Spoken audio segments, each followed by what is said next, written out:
नमस्कार। यूपी मिश्रा का इनसाइड झारखंड की ओर से। आज मेरा स्टैंड ख़राब हो गया है।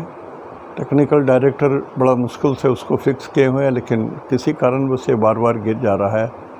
कल भी नहीं कर पाया था, इसी कारणवश आज मैं कोशिश कर रहा हूँ। मुझे ये मालूम था कि शायद हम मिथुन राशि का बता चुके हैं, इसलिए मैं कर्क राशि से पुनः शुरू कर दिया था। तो एनीवे, आज मैं आपको मिथुन राशि और कन्या राशि में केतु क्या रिजल्ट देंगे ये बता रहा हूँ। तो केतु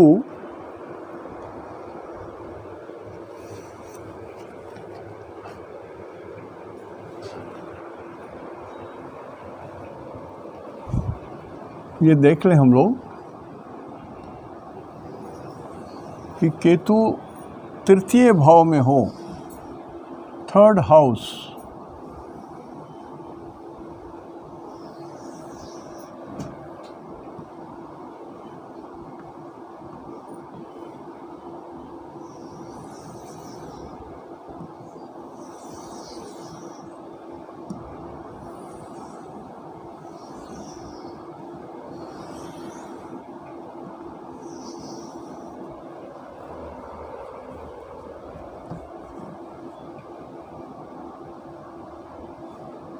ये 1, 2, 3 थर्ड हाउस में केतु हो।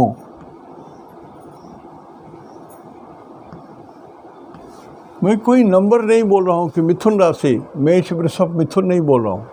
मैं बोल रहा हूँ कि थर्ड हाउस, यहाँ पर 1 से लेकर 12 तक कोई भी नंबर हो सकता है, और हर नंबर के हिसाब से थोड़ा की कहानी बदलेगा, थोड़ा बहुत कहानी बदलेगा, लेकिन थर्ड हाउस का जो रिजल्ट है वो परमानेंट रहेगा। Ketu in third house. तो थर्ड हाउस को क्या बोलते हैं पहले ये समझ लीजिए। थर्ड हाउस का मतलब होता है पराक्रम,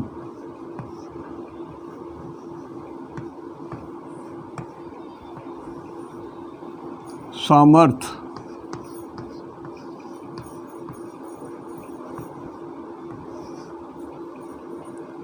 और इसी का निगेटिव टर्म है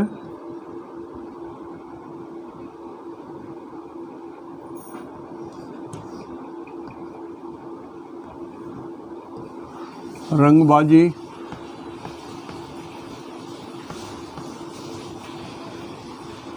या अभिमान,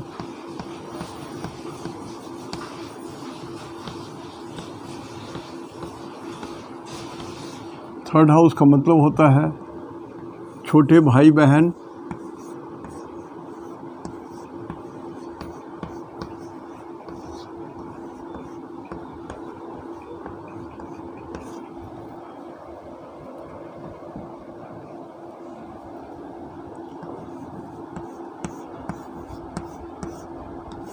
मामा जी के कर्म,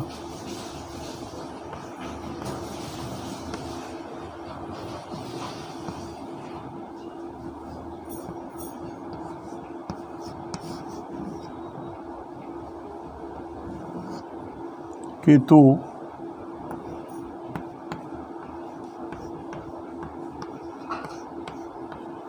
नाना जी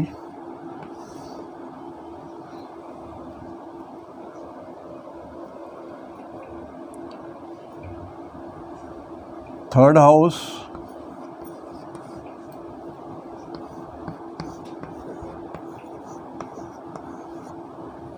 ये 8वां घर है।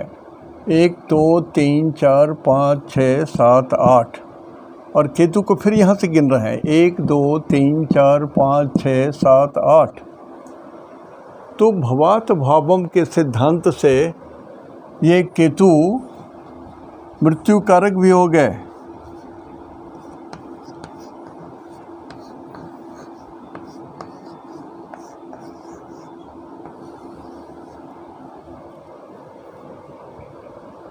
बहुत सारा चीज़ जो भी आप जोड़ना चाहें आप जोड़ सकते हैं। जैसे ये मम्मी का घर है, माँ, तो माँ के द्वादश भाव में हुआ, तो राइट आई ऑफ माँ, माता जी का दाहिना आँख भी हो गया ये।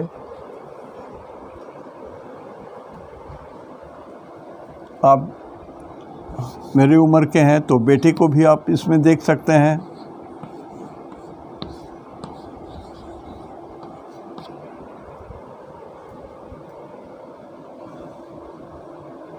पुत्र का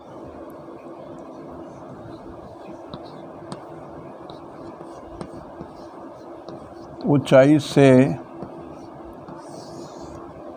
गिरना,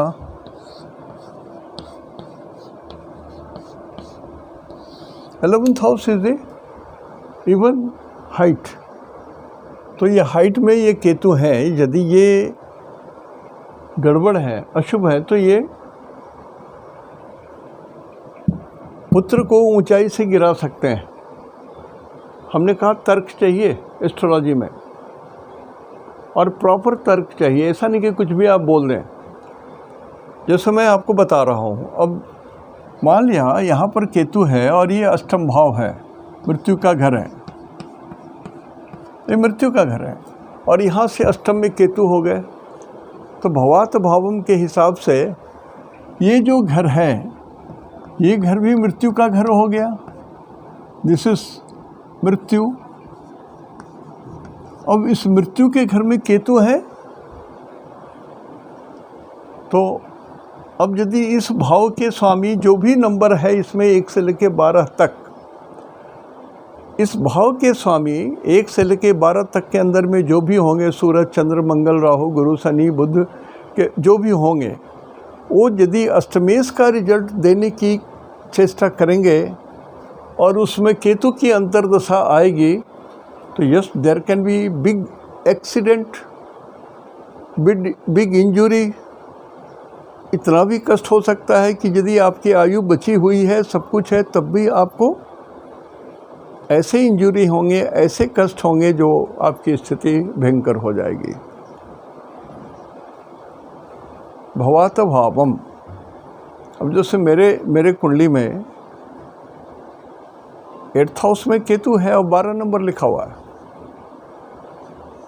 तो पैर की उंगलियों, खास करके बाएं पैर का उंगली, तो मेरे लिए कष्टकर नहीं है, मेरे लिए ऊपर जाने की सीढ़ी है। लेकिन भगवान ने कुछ तो कृपा किया है, केतु थोड़ी सी अच्छी स्थिति में है, तो ये कष्ट दे रहे हैं सिर्फ, आगे भगवान की मर्जी है। लेकिन ये आपको देखना पड़ेगा, 3rd हाउस के बारे में आपको पूरा समझना पड़ेगा। अब 3rd हाउस में हमने एक वर्ड लिख दिया है, रंगबाज, रंगबाजी। ये शब्द कड़ा है, सही नहीं है, मर्यादापूर्ण नहीं है, इसलिए एक शब्द का सही माने होगा अभिमान, अभिमानी।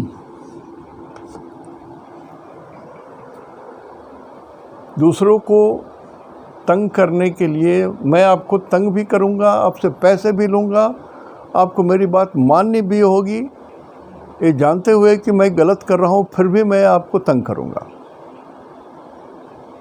This is the function of Ketu.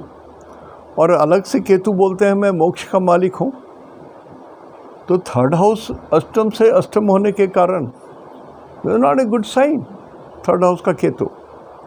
लेकिन 3 नंबर का केतु उच्च का होता है, 2 नंबर का भी केतु उच्च के समान होता है, तो काल पुरुष के तीसरे अंग के हिसाब से इस केतु को, 3rd हाउस का केतु का मतलब क्या होता है? धनी।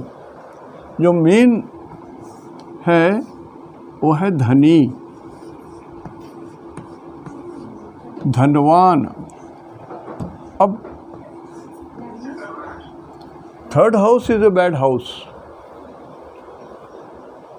और बैड हाउस में पापक ग्रह शुभ होते हैं। ये 3rd house is a bad house, ये उपचय है,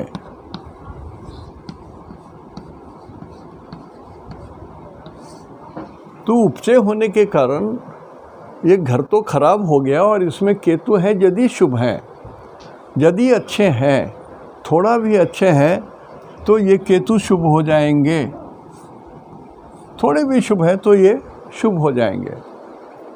तो हर चीज़ को आपको क्लासिफाई करना पड़ेगा। You have to classify. आपके कुंडली में केतु को भगवान ने किस जगह रखा? जन्म, संपद, विपद, क्षेमा, प्रत्यारी, साधक, बाधक, मित्र, परम मित्र, किस श्रेणी में रखा केतु को? ये जरूरी है, ये जरूरी है जानना। और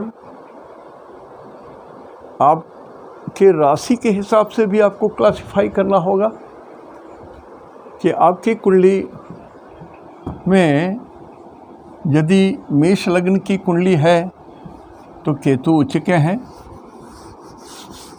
शुभ होंगे। नक्षत्र के हिसाब से शुभ है तो बहुत शुभ होंगे। केतु मोक्ष के कारक है तो ज्ञान भी देंगे, धन भी देंगे, गुरु कृपा भी देंगे। जो लोग गुरुमुख हुए हैं उनकी बात कर रहा हूँ। जो लोग गुरुमुख हुए हैं तो उनके गुरु के कृपा से कुछ जो मिलना है वो भी मिल सकता है केतु के अंतर्दशा में या केतु की दशा में। जो लोग गुरुमुख हो गए हैं उनकी बात बोल रहा हूँ मैं। और केतु में एक और चीज़ है,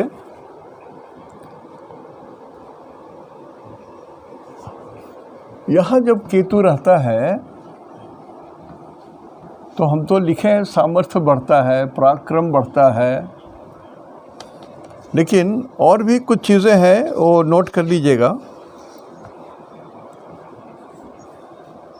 केतु जब यहाँ रहेंगे तो ये उल्टे चलते हैं, ऐसे चलते हैं, ऐसे।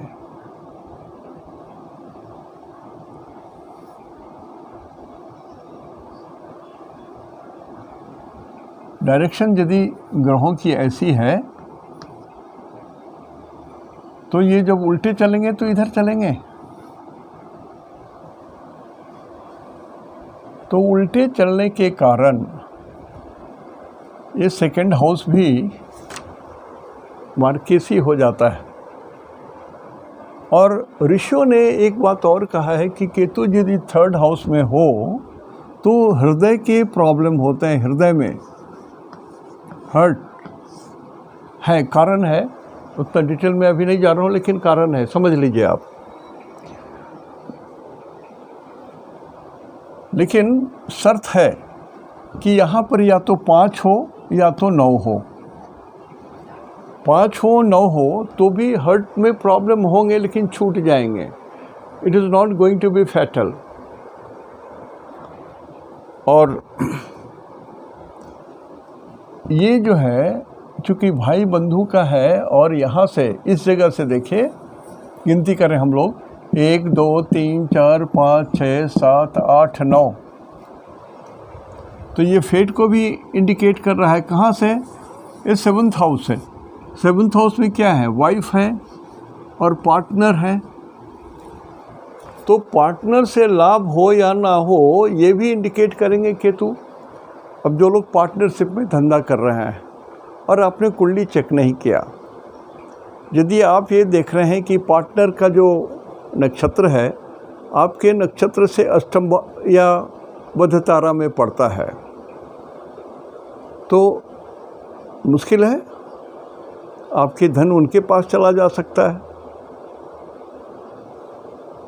यदि वो मित्र तारा में है तो पार्टनरशिप टॉप क्लास चलेगा दोनों का। तो उसी तरह से यहाँ से गिनेंगे 7 8 9 नवम, यहाँ से ये त्रिकोण में पड़ रहे हैं 7th हाउस से, तो इसलिए इसको पार्टनरशिप बोलते हैं।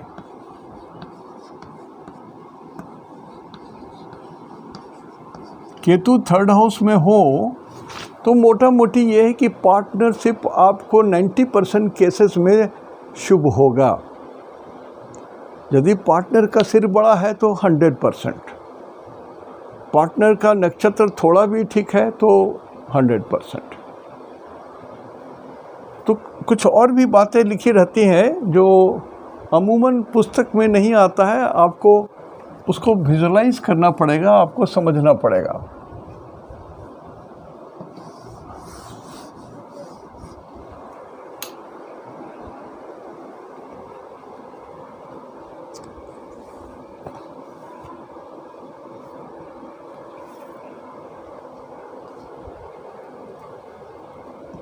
अब ये देखिए, ये पापा का घर है। किसी भी आदमी की कुंडली में ये पापा का घर है। पापा से 7th हाउस, यहाँ राहु है। तो ये पापा की पत्नी नहीं हुई, ये मम्मी का घर तो ये होता है। देखिए, ये नॉर्थ इंडिया में बहुत जगह हमने देखा कि ये लोग 4th हाउस को नहीं, 3rd हाउस को माता से डिनोट करते हैं। कभी कभी बोलते हैं कि नहीं, 9th हाउस पापा का है तो वहाँ से 7th हाउस जो है वो मम्मी का होगा। सर, ये सब कन्फ्यूज़न में नहीं जाइए। 4th house is mummy, 9th house is पापा। मान लीजिए इसको। Don't go into argument. जब आप बहुत पुस्तक पढ़ने लगेंगे तब आप देखेंगे कि जो हमने कहा वो सही है। ज्ञान से सब कुछ निर्धारित होता है और भगवान ने ये कुंडली का हिसाब किया है। भगवान शंकर ने इसका परिवर्धन किया। तो बहुत सारी चीज़ें जो आधुनिक भाषा में तर्क सम्मत नहीं हो, लेकिन ऋषियों ने कहा है तो उसको मान लेना चाहिए। कारण कि हमारे तर्क वहाँ तक नहीं पहुँचेंगे जहाँ तक ऋषियों की शक्ति थी। जैसे देखिए, हनुमान चालीसा में पढ़ते हैं ना हम लोग, युग सहस्त्र योजन पर भानु। सूरज भगवान की दूरी बता रहे हैं तुलसीदास जी। कितना? युग सहस्त्र। युग माने 12 साल का एक युग होता है। सहस्त्र 12,000 योजन। अब एक योजन करीब करीब 2.5 किलोमीटर के बराबर होता है। एक योजन बराबर होता है 2 मील संभवतः, और 1 मील होता है 1.5, क्या बोलते हैं, 1.5 मतलब 3 किलोमीटर होगा, अंदाज रखिए। तो 12,000 गुना 3 इतने किलोमीटर पड़ेंगे योजन पर भानु। तो ऋषियों ने कैसे देखा? वो तो कोई, उनके पास न कोई दूरबीन था, न रॉकेट साइंस थी उस समय।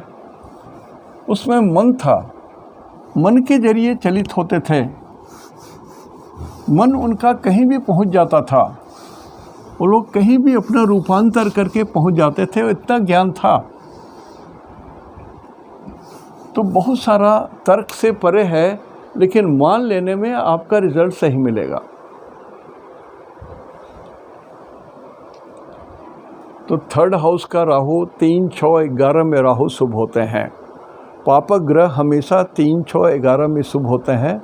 तो हम लोग राहु को शुभ मान करके चलेंगे। आपको धन मिलेगा, आपका पराक्रम बढ़ेगा, आपके भाई बहनों को ज़रूर आपसे कष्ट होगा, मामा जी को आपसे कष्ट होगा या आपको मामा जी से कष्ट होगा, कुछ तो होगा। तो ये सारी चीज़ें आप अपने हिसाब से जोड़ करके रख लें, और जो लोग समझना नहीं चाहते हैं नोट कर लें। समझना ज़रूरी है। मैं चाहता था कि समझ जाते तो बहुत सारा मेरा भी समय बचता और आपका भी समय बचता।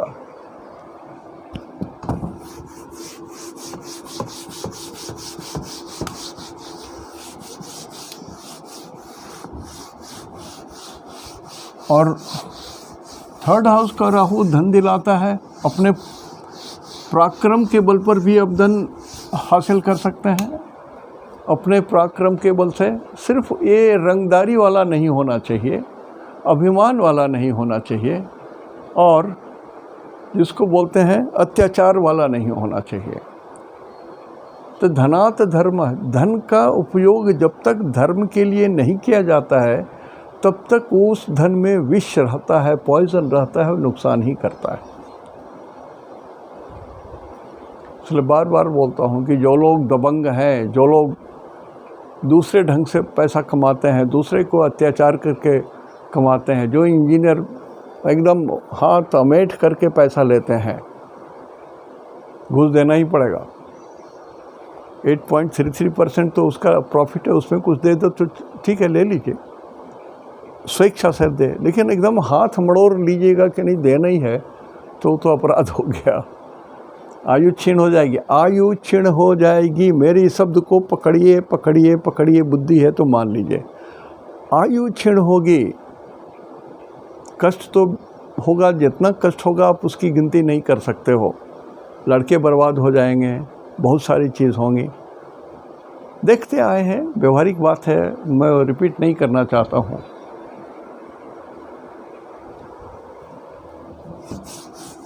तो I think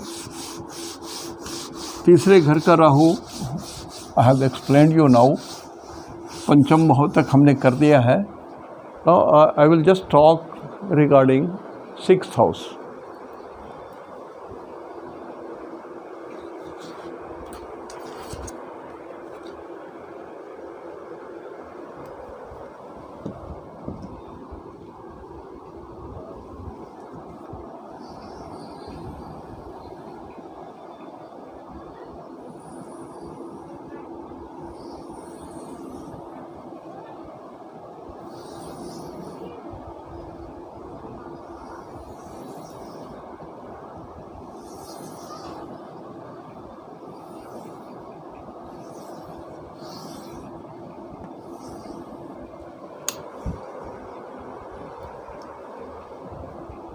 This is first house, second house, third house, fourth house, fifth house, sixth house। यदि कुंडली में यहाँ राहु हो तो कोई नंबर में नहीं बोल रहा हूँ, हम अभी मेष राशि में राहु है या नहीं है नहीं बोल रहा हूँ, वृषभ में राहु है नहीं बोल रहा हूँ। I am not taking the number into A factor. मैं सिर्फ बोल रहा हूँ कि यहाँ रहने से क्या होगा। जैसे बोलते हैं ना कि स्थान हानि करो गुरु, नंबर की बात नहीं है। भगवान राम के कुंडली में लग्न उनका 4 नंबर का था और गुरु लग्न में थे। 5 नंबर वाले भी हो तब भी हार्ट रोग होता है और आदमी मर जाते हैं। 4 नंबर चर राशि होता है तो घर से दूर करा देते हैं, भगवान राम गए जंगल। तो इस तरह की बहुत सारी चीज़ें हैं, तो हम सिर्फ स्थान की बात बोल रहे हैं। 6th हाउस 3, 6 और 11, इसको उपचय बोलते हैं।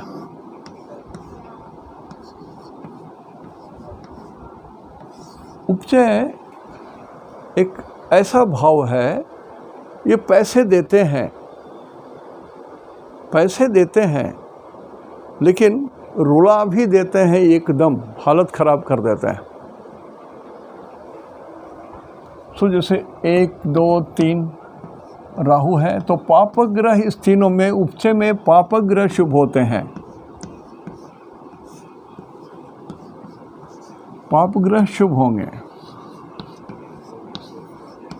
तो राहु तीसरे में 1, 2, 3 में है यहाँ तो शुभ है, 3, 4, 5, 6 में यहाँ है तो शुभ है, 11 में भी रहेंगे तब भी शुभ होंगे। नंबर की बातें 11 घर की बोलता हूँ, 3, 4, 5, 6, 7, 8, 9, 10, 11 राहु यहाँ भी रहेंगे तो शुभ हैं।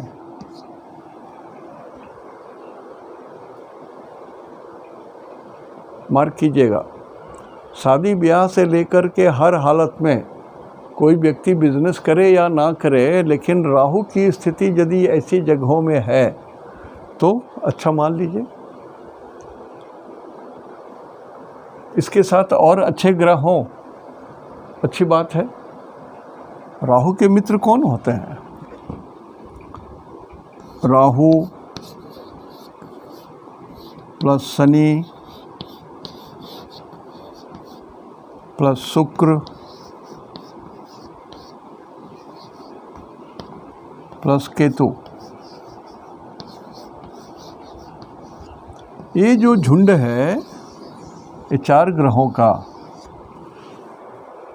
ये मित्र होते हैं आपस में। और बुध यदि इन लोगों के साथ रहते हैं तो वो भी मित्र होते हैं। They are friends. A group of 4 और 5 प्लैनेट्स, दे आर फ्रेंड्स। अब ये सारे ग्रह जो इनके राहु के हैं, मैं राहु लिखता जा रहा हूँ, ये केतु होगा, केतु भी है। राहु कुजवत केतु मंगल के समान है। यहाँ पर केतु है, यहाँ पर केतु है, यहाँ पर केतु है, तो ये सभी शुभ है। और इनके साथ शनि हो, मंगल हो, शुक्र हो, ये इनके फ्रेंड हैं। So they will add the quality, plus quality with Ketu.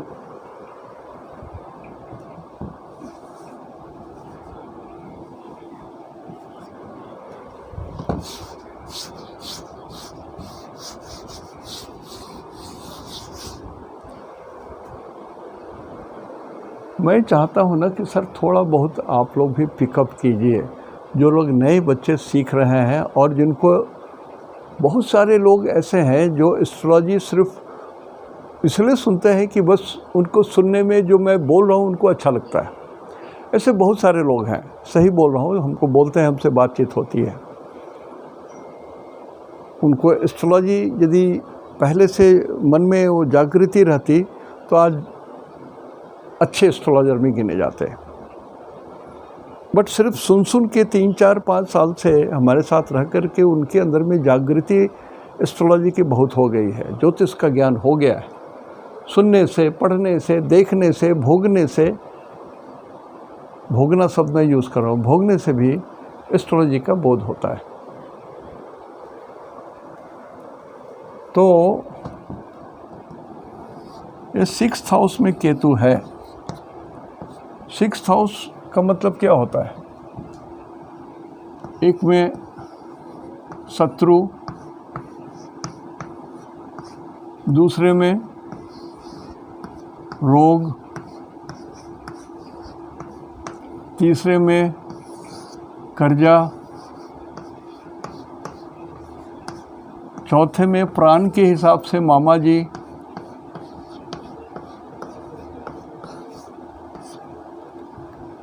मामा जी, और केतु का मतलब हुआ मामा जी के पापा, मतलब नाना जी।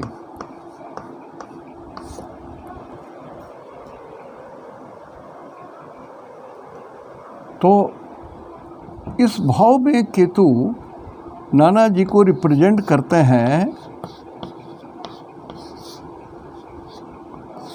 100%। सो केतु पर पड़ा हुआ हर प्रभाव आपके नाना जी को होगा। और केतु के इस पड़े हुए प्रभाव को देखकर, समझकर, एनालाइज करके आपके नाना जी के विगत जीवन में जीवित हैं तब भी और यदि नहीं है तब भी उनके जीवन के बारे में पूरी चीज़ जान सकते हैं कि कैसे थे, स्वस्थ थे, अच्छे आदमी थे, हेल्दी थे, कृपालु थे, दयावान थे, धर्म के प्रति रुचि थी। ये सारी चीज़ें आप जान सकते हैं। या रिवर्स में यदि उस पर पाप प्रभाव है तो।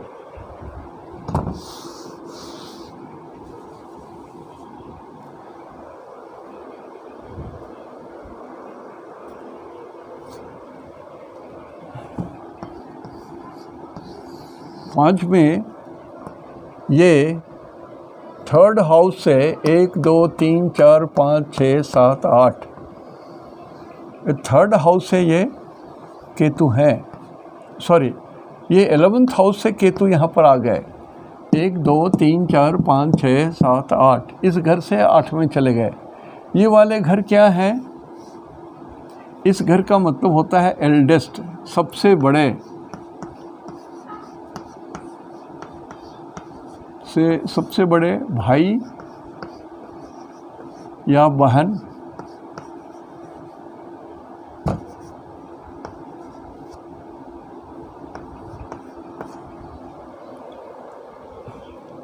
और ये जो है ये आपका लेफ्ट हैंड है,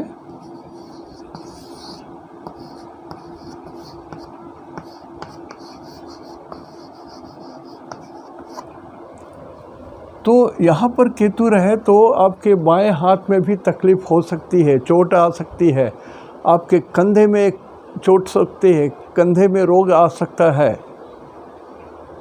देयर इज़ एवरी पॉसिबिलिटी कि कभी भगवान ना करे कि ऐसा हो सकता है कि आपको इंजरी हो जाए, चोट ऐसा लग जाए जो कट फिट गया है, कुछ टूट टाट गया। कहाँ? बाहों में, कंधा में, और सातवां ये कान को भी रिप्रेजेंट करेंगे।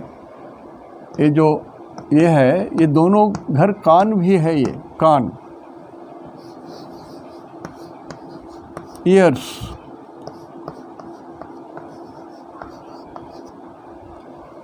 तो ये बाएं कान, ये बायां कान है, बाएं कान में भी आपका ऑपरेशन होगा या झंझट होगा। जैसे मैं कम से कम 3 बार मैंने अपने पर्दे को पंच कराया वेलोर में, कारण कि मैं रेलवे में था।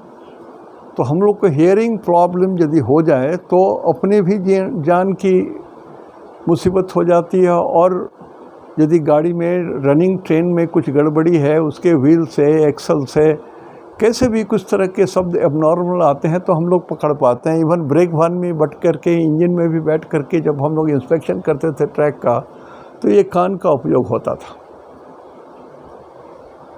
तो हमको जब भी काम से कम सुनाई होती थी, मैं बेलोर जाता था, कान क्लीन कराता था और पंचर कराता था पर्दा, ऐसे पूरा पकड़ के लिटा देते थे और पंचर करते थे इसको। तो आपको कारक जानना जरूरी है, जो मैं बार बार बोलता हूँ, यू मस्ट नो कारक। कारक यदि आप जानते हैं तो आप केतु को पूरा जान पाएंगे, कम जानते हैं तो कम जान पाएंगे।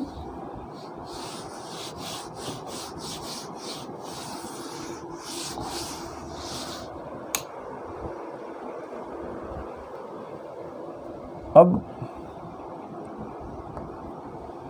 इसमें 6th हाउस में हमने कहा रोग, और केतु है तो ये काट देंगे इसको, तो आप निरोग रहेंगे।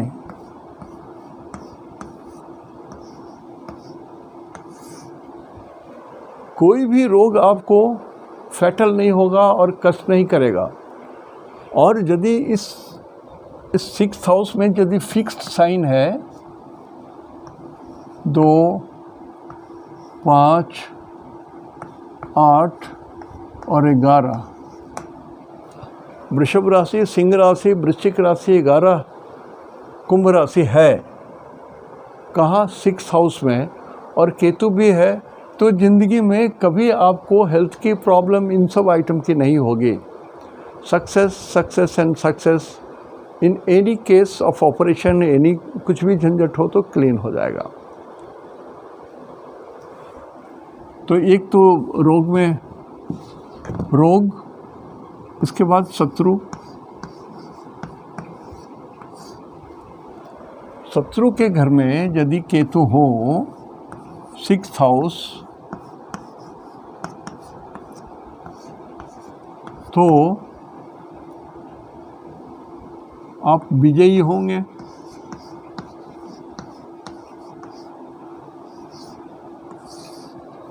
या शब्द अजय भी बोल सकते हैं इन लॉट ऑफ केसेस। यदि केतु बहुत बढ़िया है तो अजय भी, मतलब आपको कोई जीत नहीं सकता है, या आपके शत्रु परास्त हो जाएंगे। या शत्रु का मतलब हमेशा आदमी नहीं होता है जो डंडा लेके खड़ा है कि अच्छा आइए मारेंगे हम आपको, नहीं। शत्रु का मतलब होता है बाधा, विघ्न, बाधा, परेशानी, जो आपको रिटार्ड कर सके, आपके प्रगति को लौटा सके, बढ़ने ना दे, रोक दे, आपको तंग करे। तो ये बाधाएं जो होती हैं ना, शत्रु का मतलब यहाँ बाधा है, बाधाएं, ऑब्स्ट्रक्शंस इन लाइफ।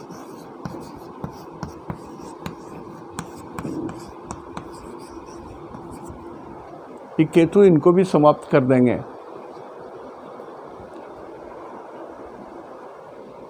और रोग, रिपु,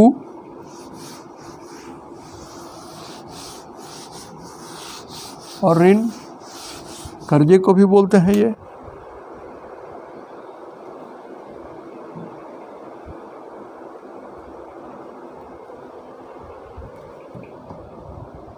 तो 6th house plus Ketu plus movable sign,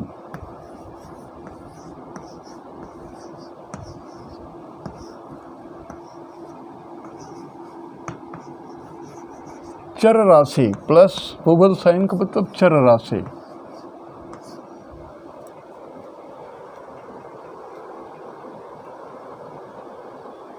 एक, दो, तीन, चार, एक नंबर ये चर राशि है, 4 नंबर चर राशि है,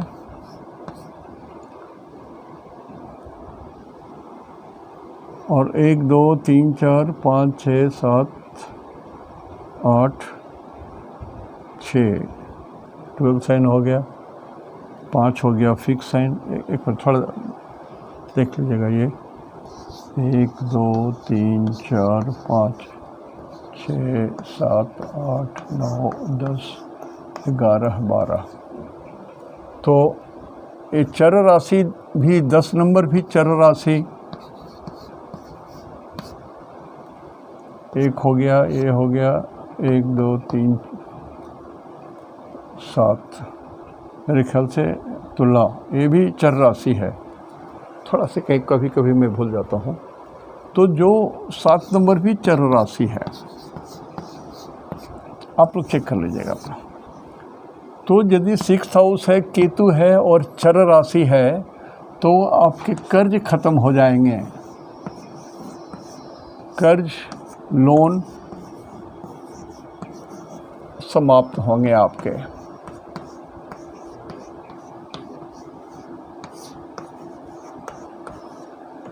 कैसे? तो ये केतु के जरिए, if is your man who is going to help you, if is a banker, जो गोरा है, जिसका सिर बड़ा है, ललाट बड़ा है, और जो धार्मिक है, चंदन टीका लगा करके भी ऑफिस आता हो, और यदि वो आपके लोन देने में या लोन हटाने में सहायक है, तो वो बिल्कुल मदद करेगा, कर्ज हट जाएगा आपका।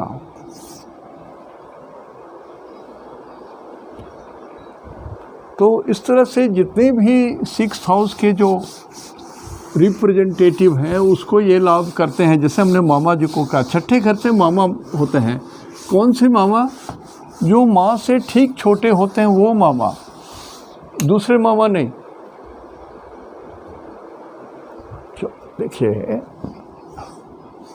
मैं जो लोग नए सीख रहे हैं उनके लिए बोल रहा हूँ, बता रहा हूँ। देखिए, ये माँ है, तो माँ से छोटे भाई तीसरा घर होगा, 1, 2, 3, तो ये मामा जी हुए। कौन से मामा? माँ से छोटे। यदि 11 होंगे तो 1, 2, 3, 4, 5, 6, 7, 8, 9, 10, 11, ये वाला जो घर होगा ये बड़े मामा होंगे,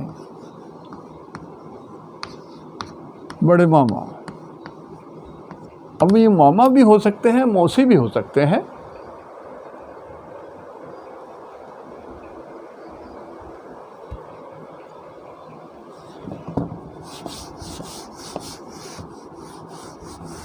तो मामा जी का यदि ग्रह आपके लिए शुभ नहीं है तो उनको श्रद्धा दीजिए, पैर छू के प्रणाम कीजिए, आशीर्वाद लीजिए। लेकिन उनके बताए हुए रास्ते पर यदि आप शिक्षा ग्रहण करते हैं, शादी ब्याह करते हैं, घर खरीदते हैं, वो कुछ चीज़ को बताते हैं वही आप मान रहे हैं, तो आप धोखा खा जाएंगे। इसलिए नहीं कि मामा जी बुरे हैं, इसलिए कि ईश्वर ने उनसे मदद लेने के लिए आपको मना कर रखा है। तो इस प्रकार से बहुत कुछ है। एक और ख़ास बात, जैसे हम लोग बोलते हैं अजय विजयी, तो एक बात और ऋषियों ने बनाया कि आपको राजा से सम्मान मिलेगा। जिसके कुंडली में 6th हाउस में केतु है, उनको राजा से सम्मान मिलेगा। राजा का मतलब वो पुराने ज़माने के राजा तो अब नहीं रहे, अ पर्सन इन ऑथोरिटी, जो आपको कुछ दे सकते हैं, जो आपको गवर्न कर सकते हैं। May be A collector, may be A DM। तो जो स्थानीय राजा है या मुखिया, जो भी आप समझें, राजा शब्द से जो भी आपको बोध होता है, राजा से सम्मान मिलना। जैसे किनको पद्मश्री मिलता है, ये सब अवार्ड देते हैं ना सरकार, प्रेसिडेंट देते हैं, तो जितने लोगों को मिलता है लगभग 95% लोगों के कुंडली में केतु 6ठे घर में जरूर होगा। बृहत सम्मान, बड़ा सम्मान, एक बात। और दूसरा एक विचित्र बात लिखा भगवान ने कि 6th हाउस का केतु है तो उसको भूख बहुत लगेगी।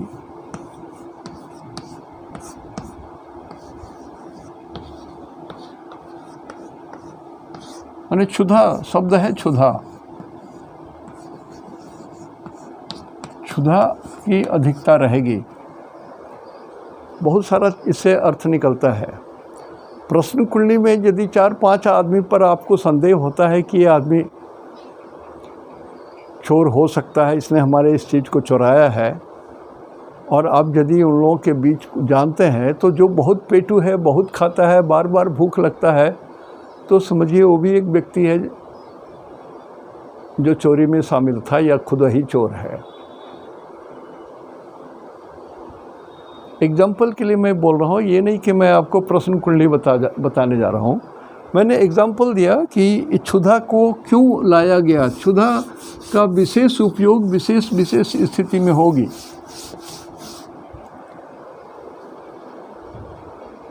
तो आज मैं थोड़ा बहुत जो भी मेरे समझ में था, I have shared with you. कन्या तक 6th हाउस तक शेयर किया। देखता हूँ और आगे मैं कितनी दूर। मैं तो ये चाहता था कि यहीं पर समाप्त कर देता, आप अपने से बना लेते 7th हाउस में क्या हो सकता है। 7th हाउस कारक लिख लीजिए, केतु का क्लासिफिकेशन लिख लीजिए, स्टार का क्लासिफिकेशन, किस राशि में है वो, यदि मेल में है या फीमेल है, और वो राशि इनका फेवरेबल है या नहीं है, तो ये सब देख के लिख लीजिए और रिजल्ट आप बना सकते हैं। Anyway, I will try to decode. आज यहीं तक। इति शुभम तेहंदो पिनाग्य जोहार।